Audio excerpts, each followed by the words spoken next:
I should have known something was wrong when Monica insisted on hosting my retirement party at the Grandview estate. For 32 years, I'd worked at Hartwell Manufacturing. Started on the factory floor at 19, worked my way through night school, earned my engineering degree one grueling semester at a time. By 40, I was a department supervisor. By 50, I was overseeing 3 production facilities. The company wasn't glamorous. We made industrial components, the kind of parts that go into machines most people never think about, but it was steady and honest work. Monica had always seemed embarrassed by it. At dinner parties with her friends, she'd gloss over what I did. "Oh, Thomas works in manufacturing," she'd say with a tight smile, then quickly change the subject to her charity work or our daughter Stephanie's marketing career. Our son Derek had followed his mother's lead, becoming a corporate attorney at a firm that represented tech startups. Both kids lived in the city, in sleek high-rise apartments I'd helped fund, but never felt comfortable visiting. The retirement party was Monica's idea. She'd planned everything without much input from me, which wasn't unusual. "You deserve something special," she'd said. "Everyone from Hartwell will be there. The kids are flying in. It'll be perfect." The Grandview estate was one of those venues you see in wedding magazines. Sprawling gardens, a marble-columned ballroom, crystal chandeliers that probably cost more than my first car. It seemed excessive for a factory supervisor's retirement party, but Monica had been insistent.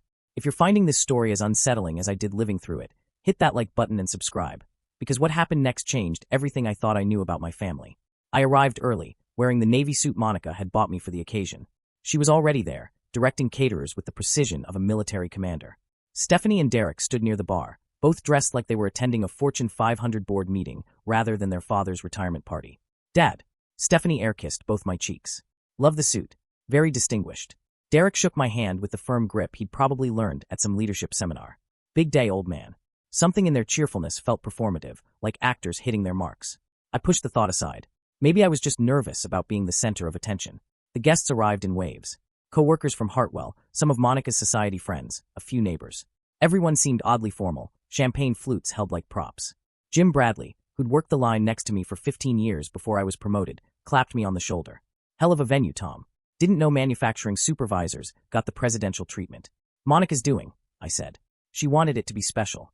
Jim's smile didn't quite reach his eyes. That's one word for it. The first hour passed in a blur of small talk and handshakes. I noticed Monica checking her watch repeatedly, scanning the entrance like she was waiting for someone. Stephanie and Derek stayed close to her, forming a tight triangle that didn't include me. Then Richard Pemberton arrived.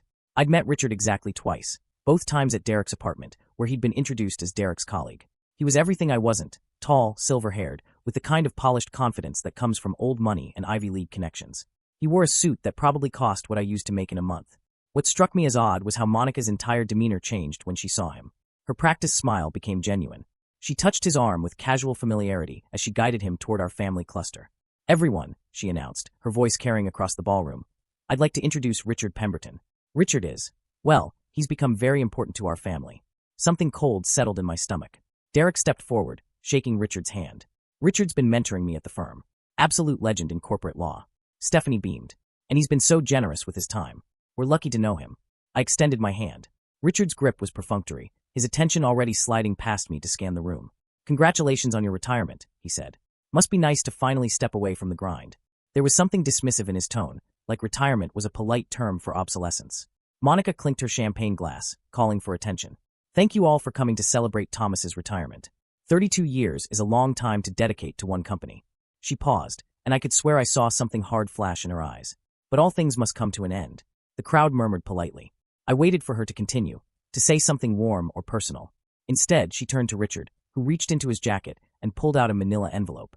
"Thomas," Monica said, her voice steady, "while we're all here, I think it's time we addressed another ending." My heart started pounding. "Monica, what are you?" She took the envelope from Richard and held it out to me. "Divorce papers. I'm filing for divorce." The ballroom went silent. Every eye was on us. I stared at the envelope, not taking it. "This is a joke." "It's not." Monica's voice was calm, almost clinical. "I've been unhappy for years.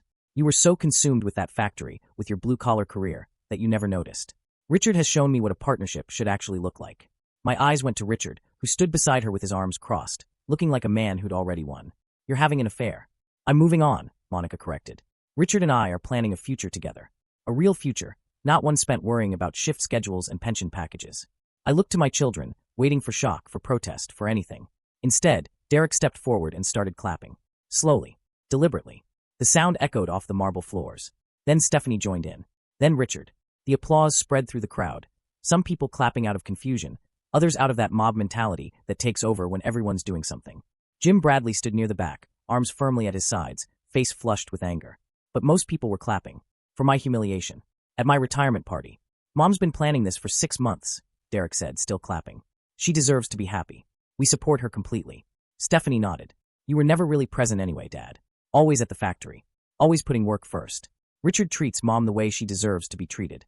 Monica took Richard's hand. The house will need to be sold, of course. I'll be moving into Richard's penthouse downtown. The proceeds from the sale will be split according to what my attorney determines is fair. Which won't be much, Richard added with a thin smile. Manufacturing supervisor salary versus 30 years of domestic contribution? The math isn't complicated. The envelope was still extended toward me. I took it, not because I accepted what was happening, but because standing there being served divorce papers while people clapped felt like drowning in front of an audience. I think that's everything, Monica said, turning to Richard. Shall we go? I've made reservations at Cristobal for 9. They started toward the exit, my children following like ducklings. The crowd parted for them, some people still clapping, others whispering behind raised hands. I stood there, holding divorce papers, in a ballroom full of people who'd just witnessed the dismantling of my life. Jim appeared at my elbow. Tom. Jesus Christ. I'm so sorry. Did you know that she was planning this? No, but I knew she'd been pulling away from you. We all saw it.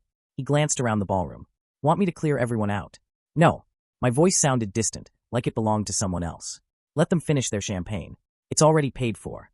I walked out of the Grandview estate into the cooling evening air. The parking lot stretched before me, expensive cars gleaming under ornamental lights. My truck, a 10-year-old Ford I'd maintained myself, looked out of place among the BMWs and Teslas. I sat in the driver's seat, envelope on my lap, and let myself process what had just happened. 32 years of marriage. 2 children I'd put through college. A lifetime of being the provider, the steady one, the man who showed up and did the work. And this was how it ended, public humiliation as entertainment. My phone buzzed. A text from Derek.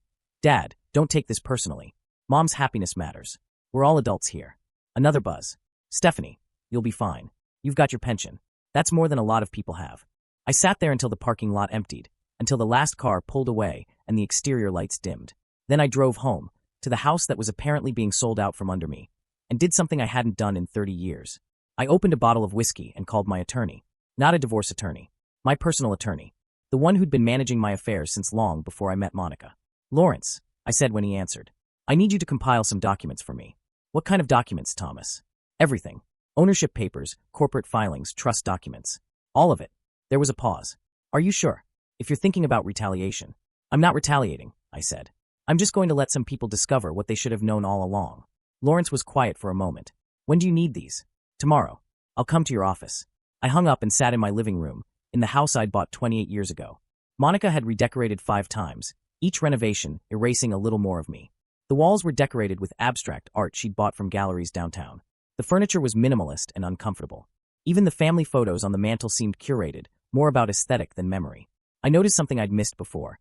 In the photos from the last 5 years, I was increasingly peripheral, pushed to the edges of the frame, or absent altogether. Stephanie's graduation photo showed her with Monica and Derek, no father in sight. Derek's promotion dinner had me cropped out entirely. I'd been disappearing from my own family, and I'd been too busy working to notice. The whiskey burned. I poured another glass. My phone buzzed again. Monica, I'll be by tomorrow to collect some items. Please don't make this difficult. I didn't respond. Instead, I opened my laptop and started going through files I hadn't looked at in years. Financial records, corporate documents, ownership papers. The architecture of a life Monica had never bothered to understand. She thought she knew who I was, a factory supervisor with a pension and a truck. A blue-collar embarrassment she'd outgrown. She had no idea. And before you judge me for what I'm about to tell you, make sure you're subscribed and following this channel, because the truth about revenge is far more complicated than anyone wants to admit. The next morning, I drove to Lawrence's office downtown. He practiced out of a modest firm that specialized in estate planning and corporate law, the kind of place that handled quiet money rather than flashy wealth. You look terrible, Lawrence said when I walked in. 32-year marriage ended at my retirement party, in front of everyone I know, while my children applauded. He winced. Monica always struck me as practical to a fault. But that's cruel. She's moving in with Richard Pemberton, corporate attorney. Apparently he's been mentoring Derek. Lawrence's expression shifted. Richard Pemberton. Tall, silver hair, specializes in startup acquisitions. That's him. He's a shark. Brilliant attorney, absolutely ruthless. Also heavily leveraged. His firm's been taking on massive debt to fund expansion. Lawrence leaned back in his chair. I'm surprised Derek's working with him. Most young attorneys avoid Pemberton's firm. The hours are brutal, and the burnout rate is astronomical. Derek seems impressed by him. Derek would be Pemberton Project's success. But projection and substance are different things. Lawrence opened his briefcase and pulled out a thick folder. I pulled everything you requested. Your ownership structure is complex enough that it would take a forensic accountant weeks to trace it all back to you. I took the folder. Inside were documents I'd carefully maintained for 3 decades. Trust agreements, holding company papers, real estate records, corporate filings. Walk me through it, Lawrence said. What exactly do you want to do? I want them to understand what they threw away. Revenge. Clarity. Lawrence considered this. There's a difference between revealing the truth and weaponizing it. I know. I opened the folder and started laying out documents on his conference table. I'm not going to lie or manipulate. I'm just going to stop hiding. The first document was a property deed. The Grandview estate, where my humiliation had been staged, was owned by a company called Meridian Holdings LLC. Meridian Holdings was a subsidiary of Larkspur Properties. Larkspur Properties was wholly owned by the Ashford Family Trust. The Ashford Family Trust had one trustee, me. My grandfather had bought the land the Grandview estate sat on back in 1967, when it was cheap farmland outside the city. In the 80s, when the city expanded, he developed it into a commercial property. In his will, he'd left everything to me, his only grandson who'd shown interest in building rather than spending. I'd converted the property into an event venue 15 years ago, hiring a management company to run it so I could remain anonymous. Monica had booked our retirement party there without ever knowing I owned the ground beneath her feet. The second set of documents related to Hartwell Manufacturing. Most people assumed Hartwell was a mid-sized industrial company owned by some distant corporation. The truth was more complicated. 20 years ago, when Hartwell was struggling, the original owners had sought outside investment. I'd used the trust to buy a controlling stake, 65%, at a heavily discounted price. I didn't announce the acquisition. I continued working my job, taking my promotions, climbing the ladder like everyone else. But every major decision Hartwell made went through me. Every expansion, every new facility, every executive hire. I'd built my career from the factory floor to management not through nepotism, but because I'd genuinely earned it. The fact that I also happened to own the company was something I'd kept private. Why? Lawrence had asked me years ago. Why not just step into an executive role? Because I wanted to know what it was like to actually work, I'd said. To understand the business from the ground up. My grandfather built his wealth through real estate speculation. I wanted to build mine through something tangible. The third set of documents related to Pemberton and Associates. Richard Pemberton's law firm had been expanding aggressively over the past 5 years, taking on significant debt to acquire smaller practices and hire high-profile attorneys. The expansion had been funded through a commercial lending consortium that included 7 banks and 3 private investors. One of those private investors was the Ashford Family Trust. I owned 12% of Richard Pemberton's debt. You're on the board that manages his credit facility, Lawrence said, pointing to a document buried in the stack. You've been voting on his refinancing requests. I have, and he has no idea. The trust operates through proxy representatives. I've never attended a meeting in person. Lawrence leaned forward. Thomas, if you call his debt, you could potentially trigger a cascade that forces the firm into bankruptcy. I know. That's not clarity. That's destruction. I'm not going to call his debt, I said. I'm just going to make sure he knows who holds it. The fourth set of documents was the most recent. Stephanie's marketing firm, a mid-sized agency where she was a junior partner, had been seeking expansion capital. 6 months ago, they'd secured a significant investment from a venture fund called Apex Growth Partners. Apex Growth Partners was managed by Whitmore Capital. Whitmore Capital's largest limited partner was the Ashford Family Trust. I didn't directly control Stephanie's firm, but I had significant influence over the fund that had invested in it. If I wanted to make life difficult for her, I could raise questions about the investment, request audits, slow down follow-on funding. Your children work for companies you have financial leverage over, Lawrence said. I didn't plan it that way. These were good investments that happened to intersect with their careers. They don't know. Monica never asked about my finances beyond our joint accounts. The trust, the holdings, the investments, that was all separate. She saw what I let her see. And now you're going to show her everything. Eventually. Lawrence closed the folder. What's the first move? I'm going to wait. For what? For them to push further. Monica thinks she's entitled to half my assets in the divorce. Let her file. Let her attorneys start digging. When they discover what's actually there, when they realize how badly they miscalculated, that's when we'll talk. Lawrence nodded slowly. And Richard? Richard's debt refinancing comes up for review in 6 weeks. I'll attend that meeting in person. He'll see you. Yes. He'll know. That's the point. I gathered the documents and stood to leave. Lawrence walked me to the door. Thomas, I've been your attorney for 15 years. I've watched you build something remarkable while pretending to be ordinary. But this, showing them who you really are, this is going to hurt them. They hurt me first. I know. Just make sure you can live with what comes next. I drove home thinking about that. Could I live with what came next? Monica had served me divorce papers in front of everyone I knew. My children had applauded. Richard had stood there like he'd conquered something valuable. They'd made a calculation. I was disposable. A factory supervisor with a pension, nothing more. They were about to learn how badly they'd miscalculated. When I got home, Monica was already there. She'd let herself in with her key. The key to the house I'd bought, on the land I'd selected, with money she'd never earned. She was in the bedroom, packing suitcases. "I didn't think you'd be here," she said without looking up. "It's my house. For now. My attorney says I'm entitled to half." I leaned against the doorframe. "Your attorney is wrong." She finally looked at me. "Don't be difficult, Thomas. The house was purchased during our marriage. Community property is clear. The house was purchased with funds from a trust established before we met. That makes it separate property." Her eyes narrowed. "What trust?" "The one you never asked about. You told me you saved up for the down payment. You said you'd been careful with your money." "I was. The trust was just part of being careful." Monica stopped packing. "How much is in this trust?" "That's between me and my attorney. I'm your wife. You served me divorce papers. You're my soon-to-be ex-wife." I pushed off the doorframe. "Pack what you need. I'll be downstairs." I heard her making phone calls as I sat in the living room. Angry whispers, sharp questions. I imagined her attorney's face when she started asking about trusts and separate property. 30 minutes later, she came downstairs with 2 suitcases. "My attorney wants documentation of this trust. He says if you're hiding assets." "I'm not hiding anything. I just didn't advertise it." "That's the same thing." "It's really not." She stared at me like I was a stranger. Maybe I was. Maybe we'd both been strangers pretending to know each other for 32 years. "Richard said you'd try to complicate things," she said. "Richard doesn't know anything about me. He knows you're a factory supervisor who's about to be divorced and alone." "Is that what he knows?" Something in my tone made her pause. "What's that supposed to mean?" "It means Richard should be careful about what he assumes." Monica picked up her suitcases. "I'm staying at Richard's penthouse. My attorney will be in touch about depositions and asset discovery. Don't make this harder than it needs to be." "I won't make it anything. I'll just answer honestly." She left without saying goodbye. I sat in the empty house and felt nothing. No grief, no anger, just a strange hollowness where 32 years of marriage should have been. My phone buzzed. "Derek. Mom said you're being difficult about the divorce. Just be reasonable, Dad." I typed back. "I'm being perfectly reasonable." "Derek. Then why is she upset?" "Me. Because reasonable isn't what she expected." I didn't hear from Derek again that night. The next 6 weeks were a masterclass in discovery. Monica's attorney filed for immediate disclosure of all assets, income sources, and financial interests. I complied completely, providing documentation through Lawrence that showed exactly what I owned. The response was silence. Then, 3 days later, Monica's attorney requested an emergency conference call. Lawrence handled it. I listened on speaker, saying nothing. "Mr. Lawrence," Monica's attorney began, his voice tight, "the documentation your client provided is extensive. We need clarification on several items." "I'm happy to clarify," Lawrence said smoothly. "The Ashford Family Trust. Your client lists it as his primary asset holding entity." "Correct. The trust appears to own significant real estate, including commercial properties and rental holdings valued at approximately $47 million. "That's accurate." Silence on the other end. "Then, Mr. Lawrence, my client was married to Thomas Ashford for 32 years. She was unaware of these holdings. That's unfortunate but not illegal.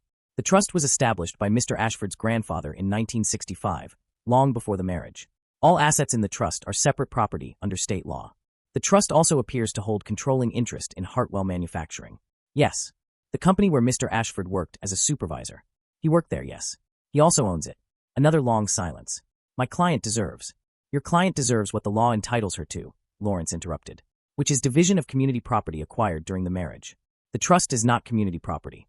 Mr. Ashford's salary from Hartwell was community property and will be divided accordingly. But the ownership stake, the real estate holdings, the investment portfolio, those all predate the marriage or were acquired using separate property funds. This is unconscionable. This is contract law. Your client chose to file for divorce. Mr. Ashford is simply ensuring the division of assets is legally accurate." The call ended shortly after. Lawrence looked at me across his desk. "Monica's attorney is going to argue commingling, that you mixed trust funds with community funds and therefore converted separate property into community property." "Did I?" "No. You were meticulous about keeping them separate. Every dollar you spent on the house, on the cars, on your children's education, it came from either your Hartwell salary or from trust distributions properly documented as gifts. So she gets half your pension, half the equity in your Hartwell salary savings account, which amounts to about $200,000, and half the community personal property, furniture, cars purchased during marriage, things like that. And the house. Separate property. She has no claim. She's going to fight this. Of course she is. But she'll lose." Lawrence closed his file. "Your children are going to find out about this." "I know. They're going to feel deceived. They deceived me first. They clapped while their mother humiliated me." "Fair point. The real revelation came 2 weeks later. Richard Pemberton's debt refinancing review was scheduled for a Thursday afternoon. The meeting took place in a conference room downtown, attended by representatives from all the creditors and investors involved in his credit facility. I walked into that conference room wearing a suit Lawrence had insisted I buy, charcoal gray, tailored, the kind of suit men wear when they want to be taken seriously. Richard was already seated at the table, reviewing documents with his CFO. He didn't look up when I entered. The meeting chair, a banker named Margaret Chin, called the session to order. Thank you all for attending. We're here to review Pemberton and Associates' refinancing request. The firm is seeking to extend their credit facility by an additional 18 months and increase the borrowing limit by $5 million. Richard launched into his presentation: growth projections, client acquisitions, market expansion. He was polished, confident, selling a vision of inevitable success. When he finished, Margaret opened the floor for questions. I have a question, I said. Richard finally looked up. His expression went from polite attention to confusion to recognition. What are you doing here? I'm one of your creditors, I said. I hold 12% of your debt through the Ashford Family Trust. The room went still. That's impossible, Richard said. The trust is represented by proxy. You've never met me in person, I finished. Until now. Margaret consulted her files. Mr. Ashford is correct. The Ashford Family Trust has been an investor since Pemberton and Associates' second financing round. Richard's face had gone pale. You're a factory supervisor. I was a factory supervisor. I retired 6 weeks ago. You were at my retirement party. You don't have the capital to. My grandfather bought land in this city when it was cheap. He was smart about development. I inherited that intelligence along with his estate. I leaned forward. I also inherited his belief that you should understand the businesses you invest in. That's why I spent 30 years working at Hartwell Manufacturing, the company I own. The CFO beside Richard looked like he was going to be sick. Your refinancing request, I continued, asks us to extend credit based on optimistic growth projections. But your client retention rate has dropped 14% in the last 18 months. Your associate turnover is at 67%. You're expanding on borrowed money while your core business deteriorates. Richard found his voice. That's a temporary adjustment. We're positioning for long-term growth. You're over-leveraged and overextended. I looked at the documents in front of me. I'm not calling your debt, but I'm voting against the refinancing extension. Margaret made a note. That's one vote against. We'll need to tally the full board. Wait, Richard said. Thomas, we can discuss this. Privately. We already had a private discussion, I said. At my retirement party, where you stood next to my wife while she served me divorce papers. Where you held her hand and talked about your penthouse downtown. Understanding dawned across several faces in the room. That was, Richard started. That was you publicly announcing your relationship with my wife while helping her humiliate me. Now I'm publicly announcing that you're a bad credit risk. I stood. Margaret, you have my vote. I'll await the board's decision. I walked out of the conference room. Behind me, I heard Margaret's voice. Let's continue with the review. Lawrence was waiting in his car outside. How did it go? I voted no on the refinancing. Will it pass anyway? Probably. But now Richard knows who's watching his debt. Now he knows he's been borrowing money from the man whose wife he's sleeping with. I fastened my seatbelt. That's enough. But it wasn't enough. Not yet. The next call came from Derek. Dad, what the hell did you do? I attended a business meeting. Richard called me. He said you ambushed him. That you're trying to sabotage his firm. I voted against a bad refinancing deal. That's not sabotage. That's fiduciary responsibility. You invested in his firm just to get leverage over him. Derek, I invested in his firm 7 years ago. Long before he met your mother. I had no idea they'd become involved. Then why didn't you tell us you were wealthy? The question hung between us. Why would I? I finally said. You never asked. Neither did your mother. You both assumed you knew who I was based on my job title. You lied to us. I never lied. I just didn't correct your assumptions. That's the same thing. No, Derek, it's not. A lie is active. What I did was passive. I let you believe what you wanted to believe. I paused. Tell me something. When you clapped at my retirement party, when your mother served me divorce papers in public, did you think about how that would hurt me? Mom was finally standing up for herself. By humiliating me in front of everyone I know. That's standing up for herself. You were never there for her. You were always at the factory. I was building something. For our family. And you all decided that because I built it quietly, it didn't matter. Derek's voice cracked. You're going to destroy Richard's firm. No. Richard's going to destroy his own firm by over-leveraging and overextending. I'm just not going to help him avoid the consequences. Mom's devastated. Good. The word came out harder than I intended. She devastated me first. I hung up. That night, I got a call from Stephanie. Daddy. She hadn't called me that since she was 12. Daddy, please. Mom's falling apart. Your mother made her choice, Stephanie. She didn't know about the money. None of us did. If we'd known, you would have treated me differently? I laughed, and it sounded bitter even to my ears. You would have respected me more if you'd known I was rich? What does that say about who you are? That's not fair. You clapped, Stephanie. You stood there and applauded while your mother handed me divorce papers at my own retirement party. Because you thought I was disposable. You thought I was just some blue-collar embarrassment Mom was finally leaving behind. Silence. We're still your children, she finally said. Are you? Because children don't applaud while their father gets humiliated. We made a mistake. Yes, you did. Can we fix it? I don't know yet. I hung up before she could respond.